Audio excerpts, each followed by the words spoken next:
যিনি বেহালাকে কথা বলান তিনি হলেন ডক্টর শ্রীমতী এন রাজম, পদ্মবিভূষণ 2026।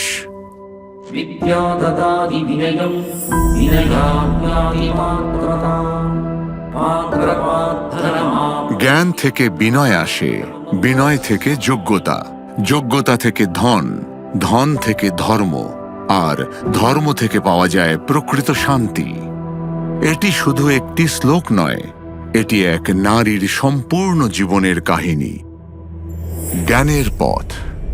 এর্নাকুলাম, 1941। অতি সাধারণ এক পরিবারে 3 বছর বয়সী এক কন্যা একটি বেহালা পায়। তার বাবা বিদ্বান নারায়ণ আইয়ারের কাছ থেকে কর্ণাটক সঙ্গীতের শিক্ষা, এবং পরবর্তীতে তিনি মহান বিদ্বান মুসরি সুব্রমণিয়া আইয়ারের দিক নির্দেশনা লাভ করেন। 14 বছর বয়সে তিনি শ্রীমতী MS সুভালক্ষ্মীর সঙ্গে মঞ্চ শেয়ার করেন। কিন্তু এই গৌরবের পাশাপাশি তাকে সঙ্গীতের ক্লাস নিয়ে পরিবারকে সাহায্য করতে হয়েছিল। জ্ঞান এবং অভিজ্ঞতা থেকে বিনয় আসে।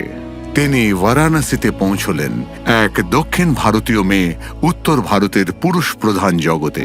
তিনি পণ্ডিত ওঙ্কারনাথ ঠাকুরের স্মরণে বসে হিন্দুস্তানি শাস্ত্রীয় সঙ্গীতকে সহজভাবেই গ্রহণ করলেন, আর তারপর তিনি সৃষ্টি করলেন এমন কিছু যা আগে কখনো শোনা যায়নি, গায়কী অঙ্গ যেখানে বেহালা যেন মানুষের কণ্ঠ গাইতে শুরু করল।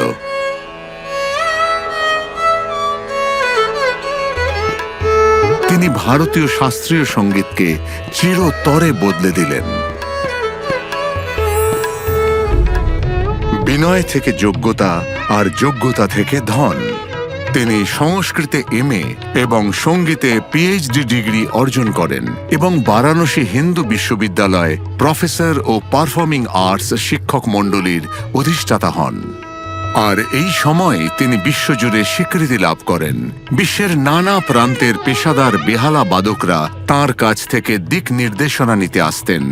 তিনি ওস্তাদ বিসমিল্লাহ খানের সঙ্গে যুগল পরিবেশনাও করেছেন, এবং তার ভাই অধ্যাপক TN কৃষ্ণনের সঙ্গেও। পণ্ডিত মহাদেব প্রসাদ মিশ্রার কাছে শেখা বারাণসীর ঠুমরিগুলি শ্রোতাদের মুগ্ধ করে দিয়েছিল। ধন থেকে ধর্ম। তিনি চাইলে সেখানেই থেমে যেতে পারতেন, কিন্তু তিনি বেছে নিয়েছিলেন শিক্ষা। তার কন্যা সঙ্গীতা শঙ্করকে, তার নাতনিরা রাগিনী ও নন্দিনী শঙ্করকে এবং অসংখ্য শিষ্যকে তিনি স্বর সাধনা তপোবন প্রতিষ্ঠা করেন, যাতে গুরু শিষ্য পরম্পরা পুনরায় জীবন্ত হয়ে উঠতে পারে। ধর্ম থেকে সুখ।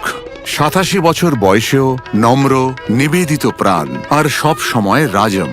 যখন তাকে জিজ্ঞেস করা হয় তিনি কেমন অনুভব করেন, তিনি শুধু এতটুকুই বলেন, এই সাফল্য আমার বাবা ও গুরুজনদের আশীর্বাদ এবং আমার স্বামী ও পরিবারের পূর্ণ সমর্থনের ফল। Doctor Shrimati N Rajam. কোটি কোটি নমস্কার।